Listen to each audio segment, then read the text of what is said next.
est le fruit de ta miséricorde. Seigneur, notre vie est le témoignage, la démonstration pratique et concrète, Seigneur, de ta bonté, de ta fidélité. Ah Seigneur, merci pour ce mois de mai qui vient de s'achever. Tu as été notre bouclier, notre rempart, notre forteresse. Tu as été un abri sûr pour nous. Merci pour ce nouveau mois de juin que nous avons commencé hier. C'est par tes bontés que nous jouissons de la vie. C'est par tes compassions que nous respirons encore. Maître, nous te sommes reconnaissants parce que toi, tu amèneras à la perfection ce que tu as commencé en nous. Tu vas achever ce que tu as commencé, car tu es le Dieu de la plénitude. Tu n'agis jamais à moitié. Merci Père. Nous sommes dans de mains sûres. Seigneur, avec toi, nous ne craignons rien, car notre vie est garantie. Béni sois-tu Père. Maintenant Seigneur, nous voici dans les bancs de ton école. Nous sommes venus recevoir ton instruction. Oh Dieu, par le Saint-Esprit, enseigne-nous Seigneur, ôte les écailles de nos yeux, délivre-nous de l'ignorance,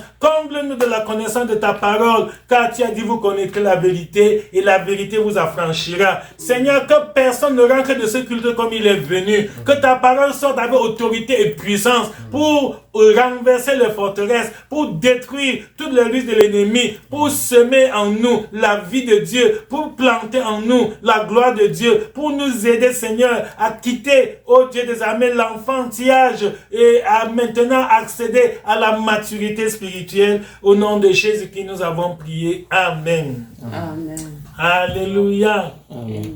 Alléluia. Bien-aimés, nous sommes heureux d'être encore présents devant Dieu ce dimanche. C'est une grande joie de voir nos frères et sœurs, aussi bien ceux qui sont ici avec nous aux États-Unis que ceux qui sont connectés un peu partout dans le monde, en France, en Italie, en Allemagne, au Cameroun, au Tchad, au Gabon. Nous rendons gloire à Dieu. Alléluia. Amen. Le thème de notre méditation, c'est « Ta foi sera éprouvée ». Ta foi sera éprouvée. Mon frère et ma sœur, ta foi sera éprouvée. Note ça par écrit, parce que c'est une certitude. C'est quelque chose qui va arriver tôt ou tard. Si ce n'est pas encore le cas, prépare-toi, ça arrive. Ta foi sera éprouvée. Alléluia. Amen. Dans chaque école, je sais que plusieurs parmi nous ont été à l'école. Dans toutes les écoles où vous allez, vous verrez qu'il y a des tests. Il n'y a aucune école qu'on peut faire sans test. Chaque fois que tu t'inscris dans une école, même si c'est une école professionnelle, quel que soit le genre d'école, on vous dispense des enseignements, on vous donne des cours, mais à un certain moment donné, le professeur arrête le cours, il essaie de vous évaluer. Il fait une évaluation de connaissances, il fait un test pour savoir si vous avez bien assimilé les leçons qu'il a dispensées, si vous avez bien compris ce qu'il a enseigné. C'est comme ça, même dans l'école du Seigneur. L'église, c'est l'école du Seigneur. Nous sommes dans l'école du Seigneur. Alléluia. Et dans toute école, il y a des tests. Même dans la foi chrétienne, il y a les tests. Nous sommes à l'école du Seigneur et il y a des épreuves. Donc, l'épreuve est un test de connaissance, une évaluation, un moment où l'enseignant essaie de jauger, c'est-à-dire de voir si ses élèves ont bien suivi le cours. Alléluia. Nous venons à l'église tous les jours, nous apprenons beaucoup de choses. Et attendons-nous à des tests. Ça arrivera. Et qui peut être éprouvé? Parce que le thème, c'est ta foi sera éprouvée. Peut-être quand on dit ça, vous pensez que cela s'adresse à une seule personne. Non. Chaque chrétien sera éprouvé. L'épreuve, c'est pour nous tous les enfants de Dieu. Il n'y a pas quelqu'un qui peut dire qu'il ne sera jamais éprouvé. C'est impossible, sauf si tu n'es pas enfant de Dieu. Donc, il faut s'attendre aux épreuves quand tu es dans la foi. Même le pasteur sera éprouvé.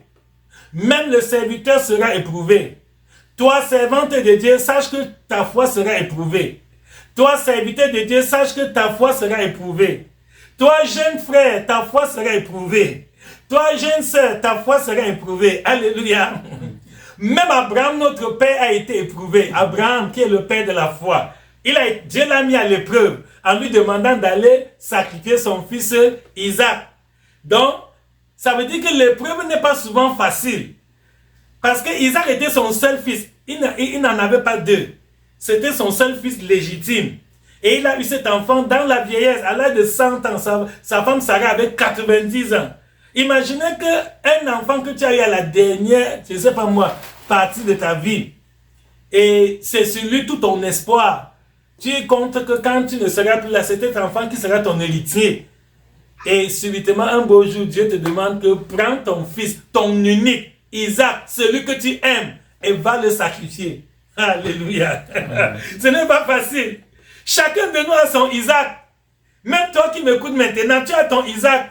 Et prépare-toi, un jour, Dieu te demandera ton Isaac. Dieu te demandera de lui offrir ton Isaac en sacrifice. Que ça ne te surprenne pas. N'attends pas le jour-là pour paniquer. Oh, je ne savais pas. Non, non, non, non, non. Isaac, c'est qui? Quelque chose qui t'est cher.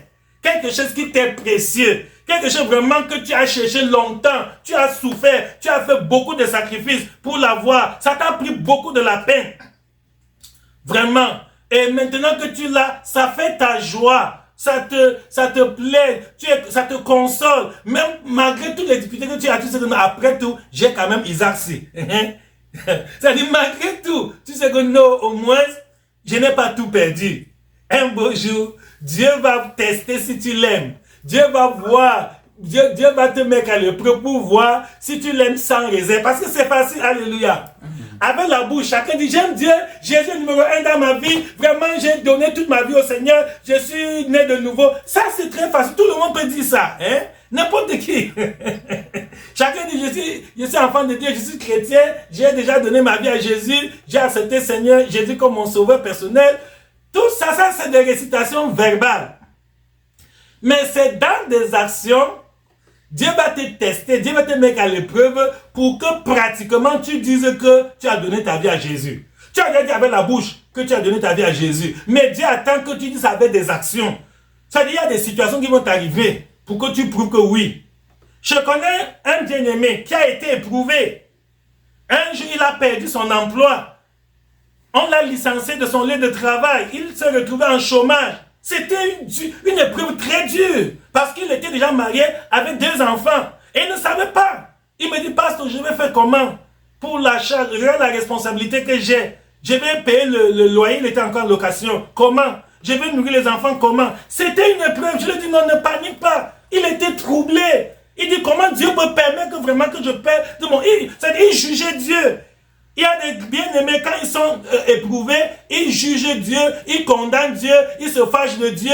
Vraiment, ils disent que Dieu ne l'a pas exaucé, etc. Alors que c'est juste une épreuve. Dieu t'aime, mon frère. Alléluia. Amen. Malgré les épreuves que tu traverses, sache que Dieu t'aime. Qu'aucune épreuve ne vienne te faire douter de l'amour de Dieu. Non. Il y en a dans le premier, il croit que Dieu m'a abandonné. Il dit, pasteur, je ne sais plus. Je suis fini. Oh, je vais devenir comment? Je vais aller où? Je vais faire... Non! Dieu ne t'a pas abandonné. Dieu est là. C'est vrai que dans le temps d'épreuve, Dieu garde silence. Très souvent, quand un enfant de Dieu est éprouvé, Dieu garde silence. Tu pries même, tu ne vois rien. Tu jeûnes, tu ne vois rien. Tu pleures, tu passes toute une nuit à crier à l'Éternel. Tu te dis que avant le matin, j'aurai la solution. Il n'y a aucune solution. Le matin vient et ça passe. Donc, la durée de l'épreuve dépend de la souveraineté de Dieu. Alléluia. Amen. Une épreuve peut durer un jour. Une épreuve peut durer une semaine. Une épreuve peut durer un mois. Dieu peut t'éprouver pendant toute une année. Ah oui, ça arrive. Donc Dieu est souverain dans ses décisions. Ne juge pas Dieu, ne condamne, ne te fasse. Dieu sait pourquoi. On va voir le pourquoi tout à l'heure. Mais pour la durée, j'ai d'abord défini l'épreuve. Après avoir défini l'épreuve, je voudrais qu'on s'attarde sur la durée. C'est Dieu qui décide de ton temps d'épreuve. Parce qu'il y a des chrétiens qui disent, ouais, depuis des années que je souffre comme ça, est-ce que Dieu voit même vraiment, j'ai traversé telle étape dans la foi, j'ai eu tel combat, il y a eu telle persécution, j'ai supporté, il y a eu tel problème, j'ai enduré, mais jusqu'à présent, je vais aussi rire quand, je vais aussi me réjouir quand. Non, mon frère, non, ma soeur. Prends garde d'arrêter ton épreuve avant le temps de Dieu. Abraham a failli arrêter l'épreuve avant le temps de Dieu, sous l'instigation de Sarah. Sarah lui a dit que non, c'est trop, on a déjà trop attendu, c'est quoi même? Que voilà ma servante Agar. Tu peux avoir un enfant avec elle, vraiment on tourne la page et vraiment on ne continue plus à souffrir que depuis combien d'années Dieu nous a dit qu'on va avoir un enfant. On est là, on attend, on jeûne, on prie, on sait Dieu, on monte, on fait des sacrifices, on fait tout. Et Dieu là, c'est comment? Dans l'impatience, Abraham a eu Ismaël qui n'a pas été... Donc, attendons le temps de Dieu. Alléluia. Amen. Dieu a ta vie dans ses mains. Dieu a le programme de ta vie. Où Dieu veut que parce qu'Abraham a attendu Isaac pendant 25 ans. Donc l'épreuve peut durer 25 ans dans la vie d'une personne. Ne te compare pas à un autre frère ou à une autre sœur. Non. Dieu ne photocopie pas les hommes. Ce n'est pas parce que l'épreuve de tel frère fait seulement une semaine que tu te dis automatiquement, même toi, ton épreuve va durer seulement une semaine. Non. Nous sommes l'argile entre les mains du divin potier. Dieu est libre de décider que pour toi, ça sera 2 jours. Pour un autre, ça sera 3 jours. Un autre peut-être une semaine, 2, 1 mois. Ça dépend. Dieu est souverain. Dieu sait pourquoi. Donc mes frères, soyons patients. Alléluia. Amen. Soyons patients. Laissons nos vies entre les mains du Seigneur. Laissons que Dieu nous façonne. Dieu est en train de te mouler. Dieu est en train de te donner une certaine forme.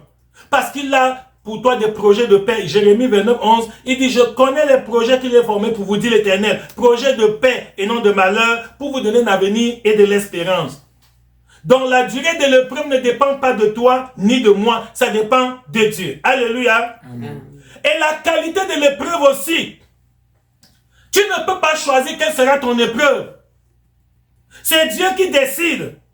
S'il va t'éprouver pour un Isaac que tu dois aller sacrifier sur le mont Moridja, s'il va t'éprouver peut-être pour autre chose, non.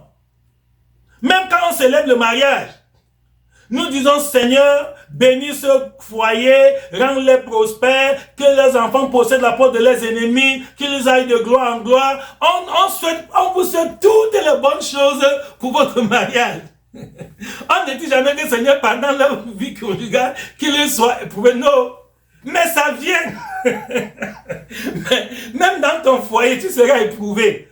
Il y aura le jour de que vraiment le mariage, qui m'a fait m'accepter, qui m'a même fait accepter le type C. Que un jour, tu regardes ta femme, tu dis, je viens même d'où avec la femme C. Et pourtant, c'est la femme que Dieu t'a donnée. Mais les difficultés sont arrivées. Et comme ça devait arriver. Donc ne te mets pas à regretter. Il y en a quand l'épreuve vient, il y a des bien-aimés qui regrettent, ils murmurent, ils ont des pensées amères dans le cœur, ils sont pleins de colère, et ils disent des propos insensés. Non, ta foi sera éprouvée, c'est notre thème. Ta foi sera éprouvée. Mon frère et ma soeur, par la grâce de Dieu, le Seigneur m'a attiré à lui en 1978. Donc ça fait 46 ans que je suis dans la foi.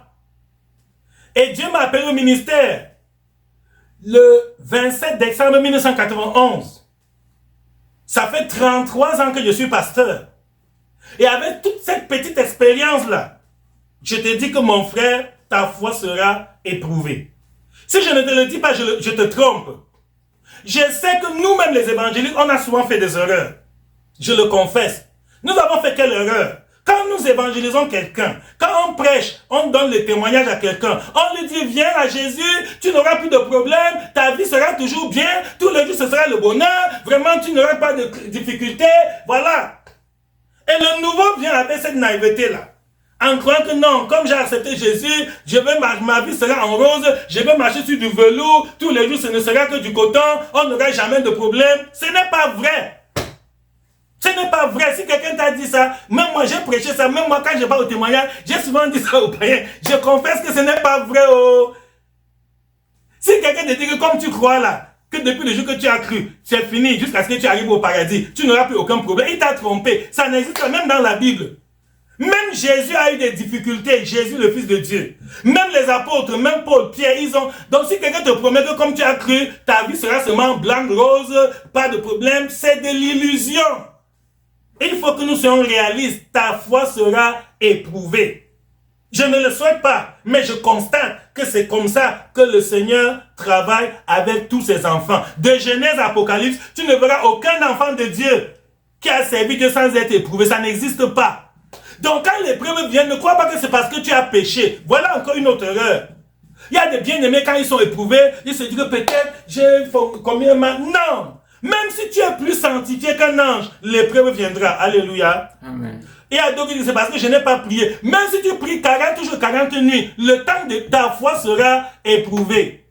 Ce n'est pas parce que tu n'as pas prié. Ce n'est pas parce que tu n'as pas jeûné. Ce n'est pas parce que tu n'as pas cru. Non. Donc l'épreuve est un chemin d'obligation pour tout enfant de Dieu. L'épreuve est un chemin d'obligation pour tout enfant de Dieu. Jésus, quand il prêchait, il ne prêchait pas comme nous. Parce que nous, quand nous évangélisons, nous disons aux gens que non, viens à Jésus, tu n'auras plus aucun problème.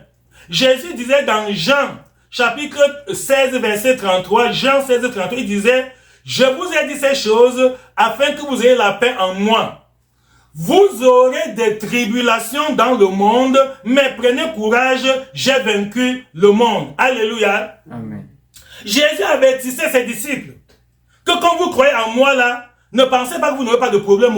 Si je vous dis ça, c'est que je vous mens. Vous aurez des tribulations dans le monde, mais prenez courage car j'ai vaincu le monde. Alléluia. Amen. Donc le Seigneur nous dit qu'on aura des épreuves, on aura des problèmes, on aura des persécutions, on aura des combats, mais il nous garantit la victoire. Car lui-même va combattre pour nous. Alléluia. Amen. Donc voilà le secret. Il y a des frères qui sont surpris, étonnés. Même l'enfant que Dieu t'a donné, tu seras éprouvé. Je te dis. Tu te demandes que, les gens qui n'ont pas d'enfants, vraiment, ils sont eux bien. Hein? Ah oui. Écoute, même ton travail, ton lieu de service, tu seras éprouvé dans ta carrière professionnelle. Même le service de Dieu, ce que nous faisons. Alléluia. Amen. Tu seras éprouvé dans ton ministère, toi qui es pasteur. Tu seras éprouvé dans ton sacerdoce, toi qui es serviteur, toi qui es servante de Dieu. Tu seras éprouvé dans le service de Dieu. Il y aura des jours comme ça. Certaines choses vont t'arriver dans le service de Dieu. Tu vas regarder en bas, tu vas dire, Seigneur, c'est quoi ça? Qu'est-ce que ça devient? Je suis même comment? Un jour, en 1994, le Seigneur m'avait fait composer un cantique, la vision évangélique. Aujourd'hui, on chante ça en dansant. La vision évangélique, ô Seigneur, elle remède à tous nos maux. Ô Seigneur, elle nous donne la joie de vivre. Ô Seigneur, vaillant héros pour ta gloire. Allez, vaillant héros pour ta gloire. Alléluia, alléluia. Aujourd'hui, on chante ça en dansant, mais le jour où le Seigneur m'a fait composer ce cantique, ce n'était pas dans la danse. Allez au couplet numéro 4. Le couplet numéro 4 dit, malgré toute la persécution des chrétiens comme des païens, que ta volonté se fasse, lutte au dehors, crainte au dedans. Malgré toute la persécution, ô Seigneur, des chrétiens comme des païens, ô Seigneur, que ta volonté se fasse. Oh Seigneur, lutte au dehors, crainte au dedans. Alléluia, lutte au dehors, crainte au dedans. Alléluia. Qu'est-ce qui s'était passé en 94? Depuis les années 90 jusqu'en 94, nous avons traversé tout. On a vu tout. On a vu le meilleur et le pire. Ce cantique était le fruit de l'expérience, des expériences que nous avons traversées. On a eu des moments où on a eu des difficultés, pas seulement les persécutions venant de la part des païens. D'abord, c'est très facile de surmonter les persécutions quand c'est les gens qui ne connaissent pas la parole de Dieu qui te persécutent. Ça, c'est très facile. Tu sais qu'ils sont dans l'ignorance, ils ne savent pas ce qu'ils font. Tu pries pour eux, Père, comme Jésus, pardonne-le car ils ne savent pas ce qu'ils font. Mais je vous dis qu'à certains moments, tes propres frères dans la foi, tes propres sœurs en Christ, tes propres collègues et serviteurs de Dieu, pasteurs, c'est eux qui se soulèvent contre toi. C'est eux que l'ennemi utilise pour te mettre les bâtons dans les roues, pour te déranger, pour te persécuter. Et c'est ça qui est le plus difficile. Parce que tu te dis, mais ils connaissent la parole de Dieu. Ça, c'est ceux qui étaient supposés me soutenir, m'encadrer, prier pour moi, intercéder pour moi, m'aider, me conseiller, m'encourager, me stimuler, me motiver. Non, au contraire. Les luttes d'influence, les critiques, les coups bas, les intrigues, les mensonges. Oui, même les mensonges. Peut-être qu'on n'a jamais menti sur toi depuis que tu as cru. Mais je te dis, prépare-toi. Ta foi sera éprouvée. Un jour, tu vas voir quelqu'un à qui tu as fait du bien, quelqu'un que tu as aidé, tu l'as encadré, tu as souffert sur lui, tu t'es sacrifié pour le bâtir spirituellement, pour l'aider à accepter l'évangile et à grandir dans la foi. Un jour, je ne le souhaite pas, mais je sais par expérience que ça arrive. Un jour, tu vas voir l'ingratitude, tu vas voir combien l'être humain ne connaît pas reconnaître le bien. L'être humain, au contraire, cherche ses intérêts. Et dès que son intérêt n'est plus sur toi, on te dit que c'est encore lui, tu ne croiras pas. Mon frère, ta foi sera éprouvée. Ma soeur, ta foi sera... Que ça ne te surprenne pas le jour-là. Le jour-là, souviens-toi, le pasteur Saint avait dit, par expérience, que lui-même, il a été victime. Donc, serviteur de Dieu, servante de Dieu, ta foi sera éprouvée. Prépare-toi. C'est pour ça que Paul dit à Timothée, oh Timothée, 2 Timothée 1, c'est que garde le bon dépôt. Nous faisons les prières matinales, nous jeûnons, nous prions, nous mettons la parole de Dieu pour nous fortifier, pour amasser le dépôt, pour avoir un dépôt de grâce qui va nous aider dans le mauvais jour. Alléluia. Amen. Parce que le mauvais jour existe. Le mauvais jour existe. Le frère Elvi va nous lire dans Éphésiens chapitre 6 verset 13. Éphésiens chapitre 6 verset 13. Le mauvais jour existe. Il y a un jour dans la vie d'un enfant de Dieu. Un jour que toi-même tu n'aurais jamais souhaité que le jour-là vienne. Un jour que toi-même tu te demandes que tout va dans le mauvais sens. Malgré tes efforts, malgré tes sacrifices, malgré tout. Les choses vont à l'envers. Tu ne comprends rien. Le mauvais jour. Tu cherches Dieu, tu ne vois pas. Éphésiens 6, 13 dit... Prenez toutes les armes de Dieu afin de pouvoir tenir ferme dans le mauvais jour. Alléluia. Amen. Le Seigneur nous dit de nous revêtir de toutes les armes de Dieu parce qu'il sait qu'il y aura un mauvais jour. Donc en restant, prépare-toi à affronter un mauvais jour. Un jour où même tes amis intimes vont t'abandonner. C'est ça le mauvais jour. Un jour même ton compagnon de prière va te tourner le dos. Un jour où même ton serviteur ne te comprend pas. Anne Asilo a vécu un mauvais jour pendant qu'elle était persécutée par Pénina, sa coépouse, pendant que son mari Elkanah a été irresponsable. En même temps, le sacrificateur Élie, qui devait même la conseiller, c'est même Élie qui l'insulte. Il ment sur elle d'abord qu'elle a bu, qu'elle est ivreuse, et il la chasse quand elle va faire passer ton verre ailleurs. Alors que même si elle avait péché, c'est toi le berger. Tu as le devoir de l'encadrer, de la ramener sur le droit chemin. Il dit non, madame. Tu es parti saouler le verre. Hey, sors d'ici, va faire passer ton verre là ailleurs. Ça, c'est un mauvais jour. Heureusement, Anne était déjà une femme affermie. Anne a gardé son calme. Anne n'a pas paniqué. Anne ne s'est pas fâchée. C'était toi. Tu devais juger le serviteur. Et il s'est dit même, pasteur, regarde comment il me crête alors que je suis dans la souffrance. Il est ceci. Anne s'est maîtrisée. Anne a gardé son calme. Et Anne lui a répondu avec douceur. Oh mon Seigneur, avec respect. Toi, quand quelqu'un se comporte mal, tu ne le respectes plus. Anne a continué à respecter Élie, malgré qu'Élie se comportait. Élie a menti sur elle. Élie a été vraiment très dur envers elle. Élie l'a même chassé du temple. Anne a continué à respecter Élie, le serviteur de Dieu. Dans le mauvais jour, Anne n'a pas perdu contrôle. Anne s'est maîtrisée. Elle a dit, oh mon Seigneur, ne prends pas ta servante. Elle continue à reconnaître que je suis ta servante. Même quand tu es dans le rêve, je demande ta servante.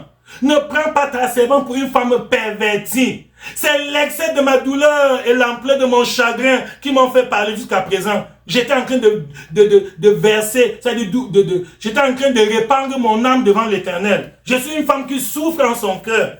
Ça, c'est le mauvais jour. Mais ce qui est bon, c'est que Anne nous donne un bon exemple dans le mauvais jour. Anne ne s'est pas révoltée, elle ne s'est pas fâchée, non. Anne a su que j'ai affaire avec Dieu, je n'ai pas affaire avec un homme. Mais toi, dans le mauvais jour, tu t'attaques à tel, tu en veux à tel, tu te plains de tel, tu dis on m'a fait ceci, tel m'a fait cela, tel ne m'a pas fait ceci, tel ne m'a pas aidé. Non. Un vrai chrétien sait que dans le mauvais jour, j'ai affaire uniquement avec Dieu. Je mets ma cause devant l'Éternel et le Seigneur se souviendra de moi. Alléluia. Amen. Ta foi sera éprouvée. Nous allons lire le texte de base maintenant. Maman Claude va lire le texte de base. L'histoire de certains bien-aimés qui, leur foi a été vraiment éprouvée. Et durement, pas n'importe quelle épreuve. Une épreuve vraiment difficile. Maman Claudia va nous lire dans le livre de Jean, l'évangile de Jean, chapitre 11, du verset 1 au verset 7. Évangile de Jean, chapitre 11, du verset 1 au verset 7. Alléluia. Amen. Nous lisons la parole de Dieu. Il y avait un homme malade, Lazare, de Béthanie, village de Marie et de Marthe, sa sœur. C'était cette Marie qui oignit de parfum le Seigneur et qui lui essuya les pieds avec ses cheveux, et c'était son frère Lazare qui était malade. Les sœurs envoyaient dire à Jésus, « voici, celui que tu aimes est malade. Après avoir entendu cela, Jésus dit, cette maladie n'est point à la mort, mais elle est pour la gloire de Dieu, afin que le Fils de Dieu soit glorifié par elle. Or, Jésus aimait Marthe et sa sœur et Lazare. Lors donc qu'il eut appris que Lazare était malade, il resta 2 jours encore dans le lieu où il était, et il dit ensuite aux disciples, retournons en Judée. Amen. Amen. Que le Seigneur se serve de cette parole pour nous bénir au nom de Jésus-Christ. Amen. Amen. Garde-moi, ô Seigneur, fidèle à toi. Garde-moi, ô Seigneur, fidèle à toi. J'ai des prix à remporter, des victoires à gagner. Ô Seigneur, garde-moi, fidèle à toi. Garde-moi, ô Seigneur, fidèle à toi. Garde-moi, ô Seigneur, fidèle à toi. J'ai des prix à remporter, des victoires à gagner. Ô Seigneur, garde-moi, fidèle à toi. Alléluia. Mon frère, ma soeur, ta foi sera éprouvée. Serviteur de Dieu, servante de Dieu, ta foi sera éprouvée. Jeune frère, jeune soeur, ta foi sera éprouvée. Nouveau converti, ancien converti, ta foi sera éprouvée. Voici une famille. La Bible nous présente une famille. Pas n'importe quelle famille. Écoutez les qualités de cette famille. Il y avait un homme, Lazare. Lazare était un homme que Jésus aimait particulièrement. Mais c'est étonnant, on dit qu'il était malade. Comment un homme aimé par Jésus peut-il être malade? C'est ça, la vie d'un enfant de Dieu. Il y a des paradoxes dans la vie d'un chrétien. Il y a des choses incompréhensibles dans la vie de tout chrétien. Tout chrétien, même toi. Certaines vies vont t'arriver que tu ne peux pas comprendre, tu ne peux pas expliquer toi-même. Que comment? Je suis dans les mains du Seigneur, je persévère. Depuis que j'ai cru, je ne suis jamais allé à gauche ni à droite. Je suis Jésus. Comment ceci m'arrive? Un jour, un frère a perdu son travail, comme je vous ai dit. Il est venu me voir que j'ai 2 enfants. Comment Dieu a pu laisser qu'on me licencie, on me chasse du travail? Non, bien-aimé, ça peut arriver. Ça peut arriver à un chrétien. Ça ne peut pas dire que Dieu t'a abandonné. Non. Lazare était l'ami de Jésus. Ça n'a pas empêché qu'il soit malade. Donc même toi, malgré ta persévérance, malgré tout ce que tu fais, sache qu'un jour, ta foi sera éprouvée. C'était une épreuve. Et Jésus a dit que cette maladie n'est point à la mort. Jésus l'a bien précisé.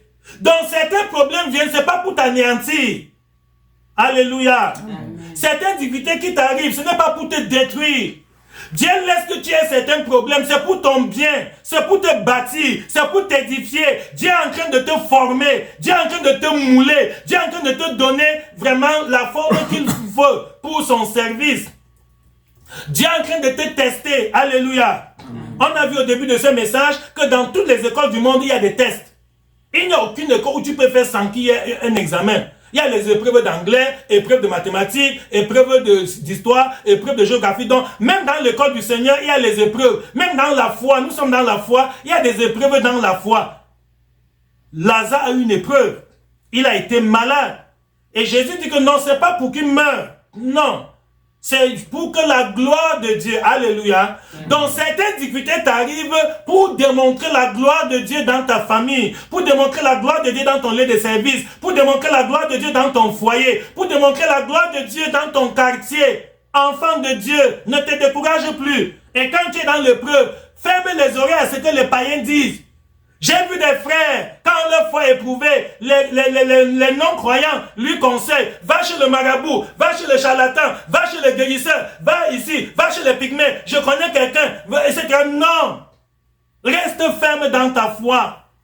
Garde l'amitié avec Dieu. Ne te laisse pas détourner, ne te laisse pas dévier, ne te laisse pas entraîner par les hommes dans leurs perpétuels égarements. Lazare était malade alors qu'il aimait Jésus. Ce qui est bon sur cette famille, c'est que cette famille avait une bonne relation avec Dieu avant que les difficultés arrivent. Voilà le secret. Beaucoup d'entre nous, au temps convenable, où tu es bien, tu négliges la parole de Dieu. Ah oui. Maintenant que tu es en santé, on dit viens au culte, tu manques le culte, alors que tu pouvais être là. On dit viens à la prière matinale, tu ne viens pas. On dit 3 jours de jeûne pour consacrer le mois de juin à Dieu, tu ne gênes pas. Tu ne te... Alors que si tu faisais tout ça, c'est pour ton bien. Tu ne sers pas Dieu pour Dieu. Alléluia. Amen. Quand tu sers Dieu, tu ne fais pas une faveur à Dieu. Tu fais du bien à toi-même. Même si tu ne sers pas Dieu, Dieu demeure Dieu. Tu ne diminues rien sur Dieu, tu n'augmentes rien sur Dieu. Donc tout ce que nous faisons là, la prière, la méditation, venir au culte, on fait ça pour nous. Ce n'est pas pour Dieu. Même nos prières, nous ne prions pas Dieu pour Dieu. Nous prions Dieu pour nous-mêmes. Alléluia. Amen. Nous prions Dieu pour nous-mêmes. Nous ne prions pas Dieu pour faire une faveur à Dieu. Je n'ai jamais vu quelqu'un prier que, oh Seigneur, Dieu Tout-Puissant, aie pitié de ton fils Jésus. Vraiment Seigneur, aide Jésus. Non. On dit, oh Seigneur, aide-moi, aide mon frère, aide ma soeur. Donc même toutes nos prières, quand on dit de venir prier, tu ne pries pas là. On dit de venir jeûner, tu ne jeûnes pas. Tu ne fais pas du mal à Jésus, tu fais du mal à toi, mais c'est toi qui perds. Jésus ne perd rien dedans, oh. Dieu ne perd rien dedans. Parce qu'il y a des frères clignotants, il y a des sœurs clignotants. Aujourd'hui, on les voit à l'église, vous connaissez les clignotants, non? Quand la voiture marche, il y a les clignotants, ça brille, ça s'éteint, ça dit, il y a des frères, on voit aujourd'hui, demande de voir pas. Non, ce n'est pas bon d'être un chrétien clignotant. Jésus n'aime pas les chrétiens clignotants. Jésus aime les chrétiens permanents. Alléluia. Amen. Sois un chrétien, sois constant dans ta foi. Sois constant dans ton amitié avec Dieu. Il faut que même tes voisins témoignent que l'homme là, on le connaît. Avec la fête de Dieu, il ne s'amuse pas. La femme là, pour son Dieu, elle peut perdre tout. Elle peut sacrifier tout pour garder sa relation avec Dieu. Cette famille avait une très bonne relation avec Jésus. Je prie pour toi, mon frère, que toi aussi, tu aies une bonne relation avec Jésus avant que la tempête ne vienne. Les épreuves viendront, oh. La pluie va tomber, les torrents vont couler, il y aura des vents violents contre ta vie. Je ne le souhaite pas, mais par expérience ça arrivera. C'est la Bible qui nous dit cela, que tu auras des difficultés. Il dit vous aurez des tribulations dans le monde, mais prenez courage, j'ai vaincu le monde. Donc avant que les tribulations viennent, je t'exhorte mon frère, et je prie pour toi, que tu ne sois plus chancelant dans la foi, au nom de Jésus. Ma soeur, reste ferme avec Jésus, sois inébranlable, continue à croire, à servir Dieu, à faire la volonté de Dieu. Reste dans une position favorable de manière à ce que quand le mauvais jour viendra, tu ne seras pas ébranlé. Alléluia. Amen. Tu seras comme un arbre planté au bord des eaux, dont les racines vont vers le courant et qui ne cesse de porter du fruit. C'est ça mon frère et ma soeur. Le premier secret de cette famille, Lazare connaissait Jésus, Marie connaissait Jésus, Marthe, ils avaient une bonne relation avec Jésus. Et le texte nous le dit, très bien, vous lirez à la maison. Dans Jean 11, la Bible précise que Jésus aimait Lazare, c'était son ami. Et si bien que quand Lazare est tombé malade, les deux sœurs ont envoyé la nouvelle pour dire à Jésus que Seigneur, celui que tu aimes est malade. Alléluia. Amen. Donc Jésus peut aimer quelqu'un et la personne est malade. Ah, c'est étonnant.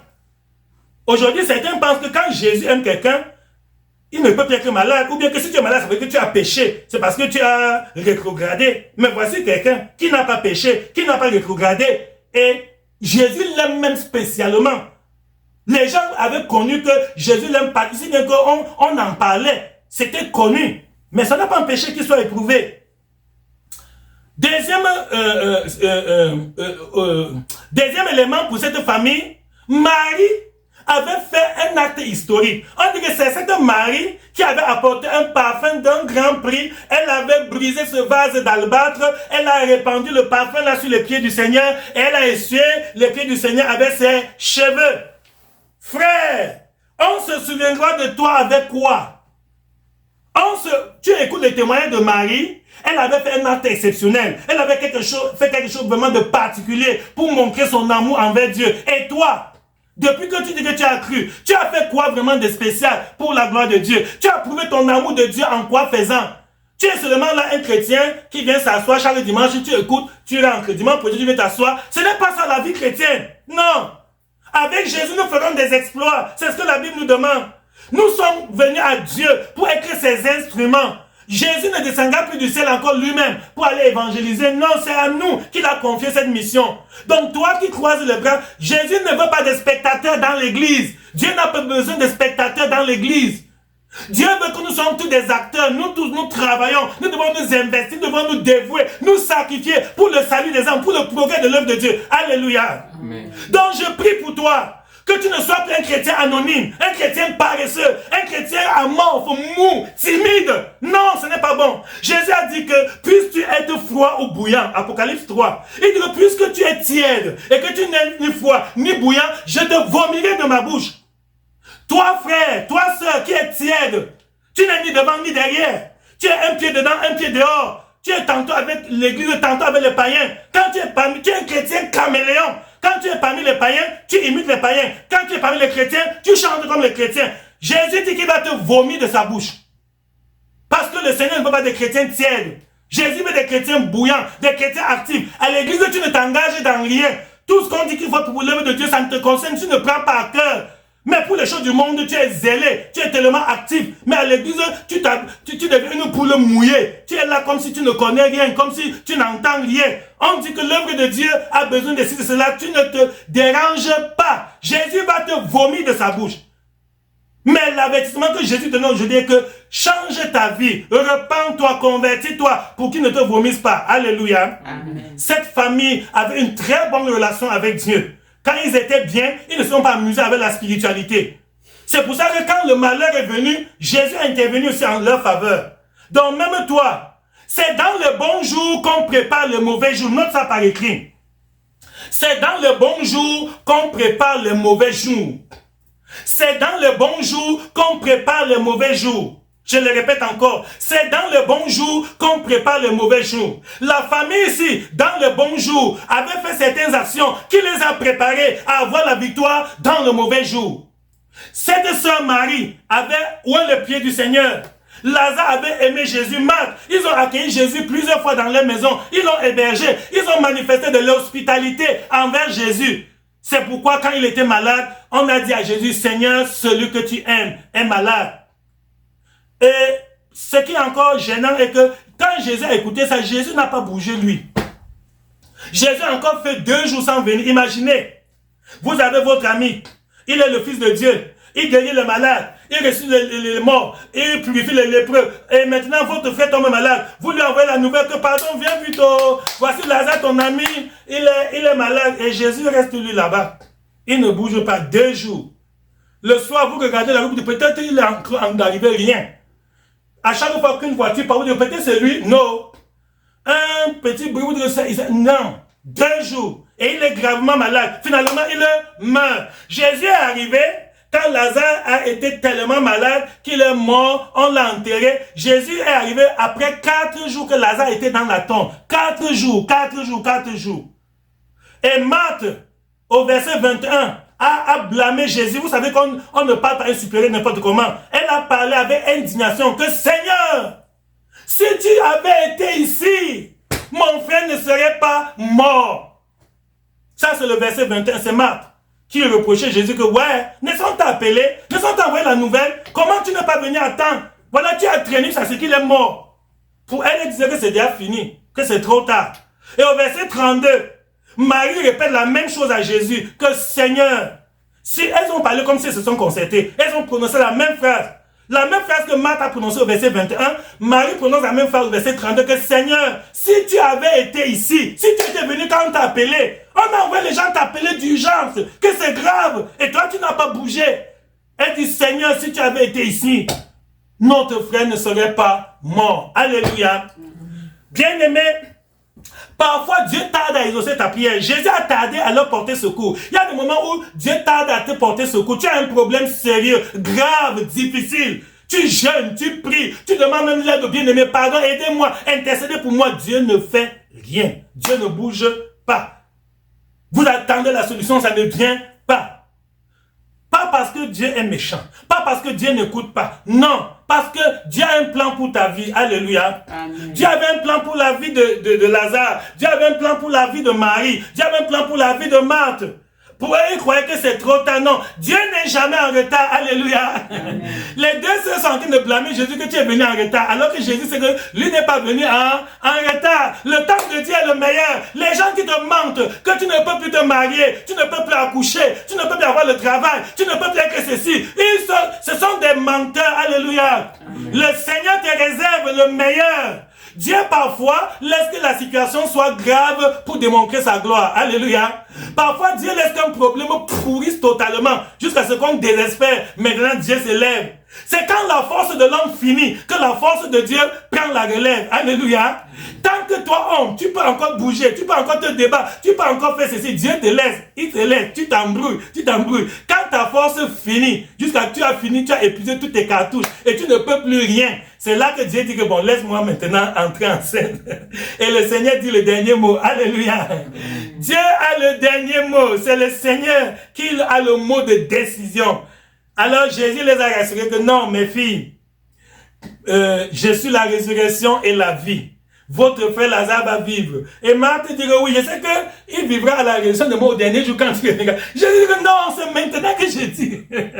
Ce n'est pas au dernier jour, c'est maintenant. Ça va s'accomplir maintenant même. Donc, bien aimé, je vous ai dit que parfois quand Dieu est silencieux, le silence de Dieu n'est pas l'absence de Dieu. Le silence de Dieu n'est pas l'absence de Dieu. Quand Dieu garde silence dans tes problèmes, ne crois pas que Dieu n'est pas là. Dieu est avec toi. Que quelqu'un ne trompe pas que Dieu t'a abandonné. Dieu ne t'a pas abandonné. Dieu est avec toi. Alléluia. Amen. C'est pas parce que Dieu ne parle pas, Dieu ne fait rien qu'il n'est pas là. Il est là. Et il sait ce qu'il est en train de faire dans ta vie. Et maintenant, lorsque Jésus est venu, et maintenant elle continue à pleurer, a dit que vraiment, regarde, ceci et cela. Et même les Juifs qui sont venus de Jérusalem pour consoler, parce que c'était Marie, Marthe et Lazare habitaient à Béthanie, un petit village proche de Jérusalem. Et comme la distance n'était pas longue, beaucoup de Juifs avaient voyagé de Jérusalem pour venir les consoler. Même eux, ils ont commencé à murmurer, prends garde à tes amis, oh! Il y a des gens qui sont avec toi pour te décourager. Les Juifs qui sont venus rendre visite à Marthe et Marie, ce sont eux maintenant qui parlaient, ils blasphémaient quand de ça vous dites vous avez Jésus, vous dites que vous êtes l'ami de ton grand parfum qui était précieux, que tu pouvais prendre et vendre, aller même soigner ton frère à l'hôpital. Tu as gaspillé ça sur les pieds. Où est Jésus là maintenant? Le voilà, ton frère souffre. Il est où? Voilà, il est même mort. Il est où? C'est comme ça la foi. Oh. Quand tu crois en Jésus, il y a les païens qui ont la langue exercée, ils ont des langues tranchantes. Ils ont des mots violents pour t'attaquer, pour te décourager, pour te démolir. Tous les jours à l'église. Ouais, l'église. Voilà, mais regarde ta situation. Si tu étais sage comme un sage entre guillemets, ils croient qu'ils ont ça. Si tu étais sage comme nous, tu ne vas pas avec nous dans les tontines, dans les njangis, dans les sectes, dans les ceci. Aujourd'hui, un ami m'a dit un jour que tu ne peux rien réaliser dans ce monde sans être dans un cercle de solidarité. Qu'est-ce qu'ils appellent cercle de solidarité? C'est la Rose-Croix, c'est la franc-maçonnerie. Que si tu veux avoir une promotion, une nomination, qu'on te nomme ministre, gouverneur, tout ça, il faut entrer dans les cercles de solidarité. Que vous qui vous refusez ça, vous n'allez pas. Mon frère et ma soeur, la vie de l'homme dépend de Dieu. Jean-Baptiste a dit dans Jean 3, 27 que un homme ne peut recevoir que ce qui lui a été donné du ciel. Alléluia. Un homme ne peut recevoir que ce qui lui a été donné du ciel. Attends, le ciel te réserve quelque chose de particulier. Je fais cette déclaration sur ta vie. Je prophétise sur toi. Toi, enfant de Dieu. Toi, frère. Toi, sœur, qui a donné ta vie à Jésus. Le Seigneur te réserve le meilleur. Au nom de Jésus. La gloire de Dieu va resplendir dans ta vie. L'Éternel va se manifester dans ton lieu de travail, dans ta famille, dans ton foyer. Dieu va te visiter, Dieu va te bénir, Dieu va t'élever. Tous ceux qui se moquent de toi aujourd'hui, ils seront couverts de honte au nom de Jésus. Le Seigneur va confondre tous tes détracteurs. Père, il va ouvrir pour toi les écluses des cieux. Dieu va t'accorder une double portion de sa grâce au nom de Jésus. Garde confiance en Dieu. Continue à servir le Seigneur. Même si tu as prié, Dieu n'a pas exaucé, ça ne veut pas dire que Dieu t'a abandonné et ne t'a pas oublié. Le Seigneur va t'exaucer au temps convenable. Alléluia. Amen. Mon frère et ma soeur, parfois quand tu attends, le temps d'attente est un temps de préparation. Regardez l'exemple de Joseph. Joseph aimait Dieu, il était obéissant même à ses parents, mais ses frères l'ont haï, ils l'ont vendu, ils l'ont d'abord jeté dans la citerne, après ils l'ont vendu comme esclave, après on l'a mis en prison, etc. Donc, comme nous sommes là, chacun de nous doit discerner dans quelle étape de sa vie se trouve.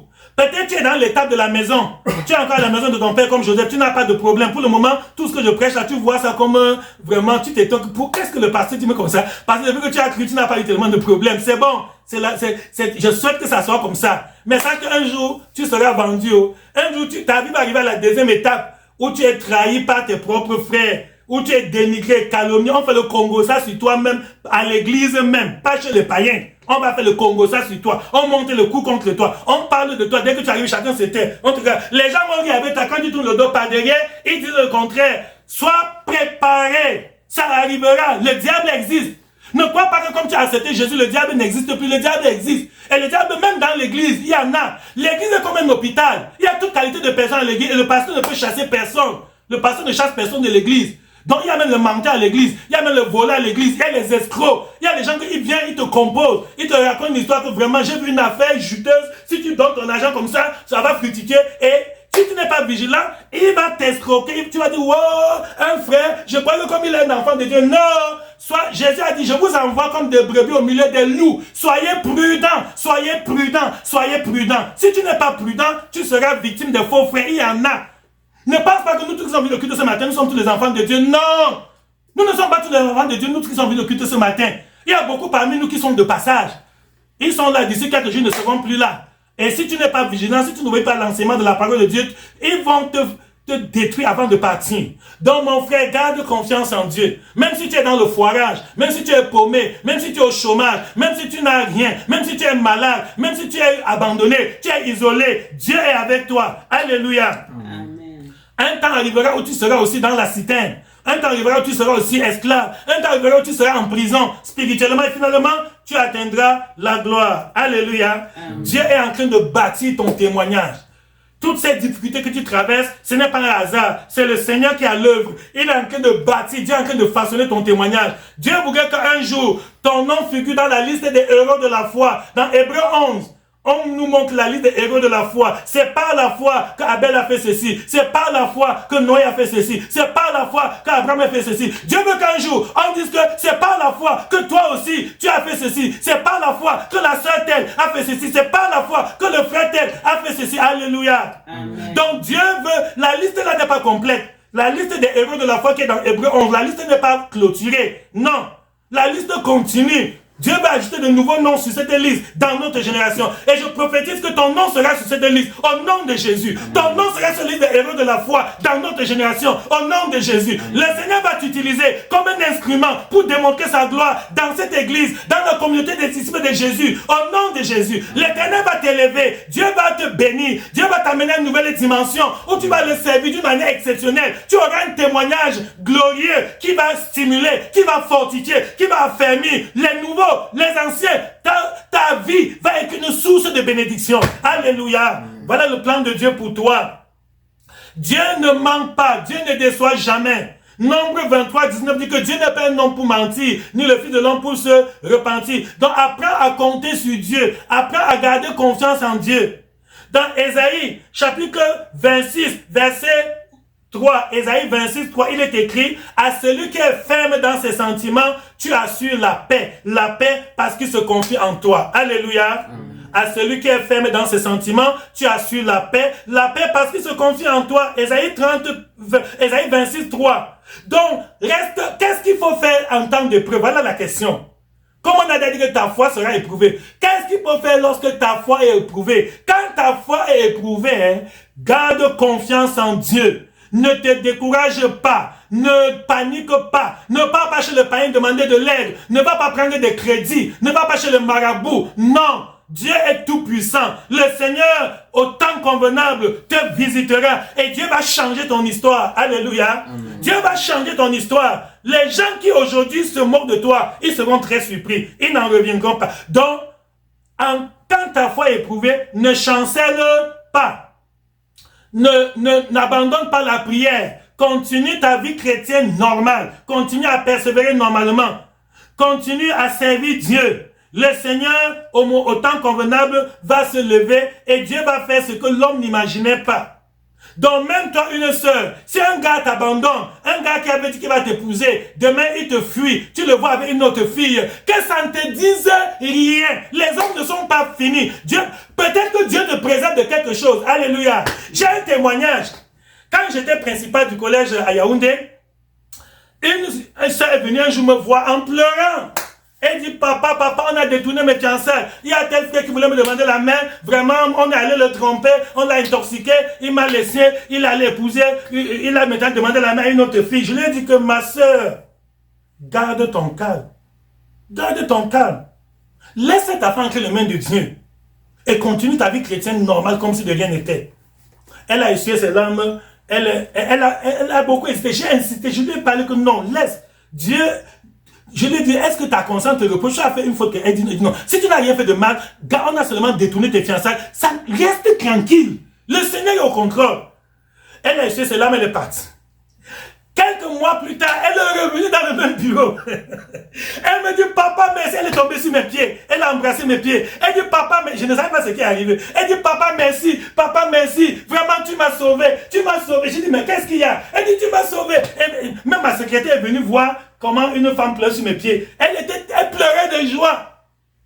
Quand elle est revenue, elle dit que papa, tu te souviens que l'année passée, j'étais venu dans ton bureau, c'est en pleurant, qu'on a détourné mes fiançailles, un frère qui voulait m'épouser, jusqu'à était déjà même au courant, tout allait bien, maintenant on allait l'intoxiquer, on allait mentir sur moi, et maintenant il a demandé la main d'une autre fille.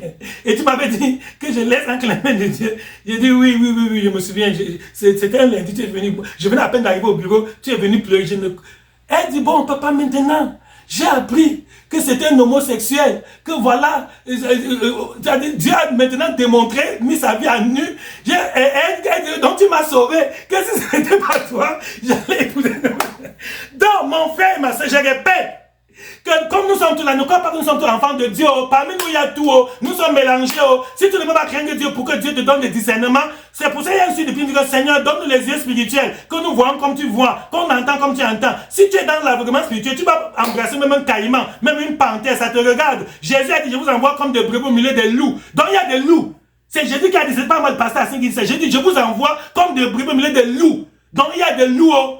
Fais attention, et il y a des loups extérieurs, des loups intérieurs. Il y a le loup du dehors et le loup du dedans. Tu veux être naïf, tu veux être, ça te regarde. Donc, voilà ce que la Bible nous apprend, que le Seigneur, quand ta foi est éprouvée, reste tranquille. Ne te trouble pas. Ne te fâche de personne. Parce qu'il y a des bien-aimés, quand ils sont éprouvés, ils se fâchent de tel. C'est à cause de tel. Tel ne m'a pas fait ceci. Mon oncle ne m'a pas aidé. Mon père m'a abandonné. Ma femme a fait ceci. Mon mari a fait cela. Mon enfant est descendu. Non, ne te fâche de personne.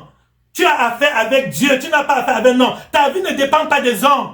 Il y a les gens que les gens les ont aimés, ça n'a rien donné. Quand la main de Dieu n'est pas là, l'homme peut te promettre tout, l'homme peut te faire tout, ça n'ira nulle part. Mais quand tu as la grâce de Dieu avec toi, quand l'Éternel est ton berger, tu vas dans les eaux, l'eau ne te submergera pas. Tu vas dans le feu ne te brûlera pas. Alléluia. Donc voilà un vrai enfant de Dieu. Quand tu es éprouvé, reste ferme dans la foi. La prière est la respiration quotidienne du chrétien. La prière est la respiration quotidienne du chrétien. Continue à prier. Beaucoup de frères, quand ils ont des problèmes, ils ne prient plus. Ils se fâchent que pourquoi Dieu a laissé que je tombe malade? Pourquoi Dieu a laissé qu'on me chasse du travail? Pourquoi Dieu a laissé que je perde mon argent? Pourquoi Dieu a laissé que ceci m'arrive? Et ils ne prient plus. Non, au contraire, c'est même en ce temps qu'il faut prier. Il faut redoubler d'ardeur dans la prière. Il faut méditer la parole de Dieu. Et il y en a qui fuient l'église. Ils ne viennent plus à l'église. Que pasteur, je suis moi découragé. Je croyais qu'en venant dans votre église là, ma vie devait maintenant, depuis que je viens là, ma situation ne change pas. Au contraire, tu ne veux plus t'attacher au Seigneur. Et le Seigneur va te bénir. Dieu ne veut pas les gens qui viennent escroquer. La Bible dit que ne recevez pas la grâce de Dieu en vain. 2 Corinthiens 6:1. Nous vous exhortons à ne pas recevoir la grâce de Dieu en vain. On ne peut pas escroquer Dieu. On peut venir seulement voler la grâce de Dieu et partir. Dieu veut que tu sois stable dans la foi. Voilà, bien-aimés frères et sœurs, ta foi sera éprouvée. Ta foi sera éprouvée. Je ne sais pas de quelle manière Dieu va éprouver ta foi, mais sois sûr que ça sera éprouvé. Prépare-toi en conséquence. Fortifie-toi, garde le bon dépôt, jeûne, prie, persévère, médite la parole de Dieu pour te fortifier, pour être spirituellement solide, résistant, robuste. De manière à ce que, quand l'épreuve viendra, si ça vient de la gauche ou de la droite, si ça vient sous n'importe quelle forme, que les épreuves te trouvent dans la foi, que ça te laisse dans la foi. Alléluia. Que les épreuves te trouvent debout et que ça te laisse debout. Que les vents violents soufflent, que les tempêtes s'abattent sur toi, que les vagues de la mer viennent et que ta foi soit toujours intacte. Mon frère et ma soeur, que par ce message, le Seigneur t'aide à rester fidèle, que la grâce de cette parole te solidifie, t'alimente, que la grâce de cette parole puisse vraiment te soutenir dans les bons comme dans les mauvais jours, afin que tu gardes ta couronne et que ta vie soit un témoignage, que ton nom soit ajouté sur la liste des héros de la foi. Au nom de Jésus, nous avons prié. Amen. Amen. Levons-nous et prions. Chrétien, ne tremble pas, Jésus est là, tiens ferme dans la foi, alléluia. Chrétien, ne tremble pas, Jésus est là, tiens ferme dans la foi, alléluia. Seigneur, merci pour cette parole. Tu nous préviens que notre foi sera éprouvée. Père, que cette parole nous aide à rester fermes, inébranlables dans la foi. Que la grâce de ce message nous aide à garder notre amitié avec Dieu, à persévérer dans le bon comme dans le mauvais jour. Seigneur, nous prions, quel que soit le genre d'épreuve qui viendra, quelle que soit la durée de l'épreuve, quelles que soient les personnes ou les circonstances par lesquelles, Seigneur, nous serons éprouvés, oh Dieu, que chacun de nous soit plus que vainqueur au nom de Jésus et que notre victoire démontre ta gloire. Au nom de Jésus que nous avons prié. Amen. Amen. Amen.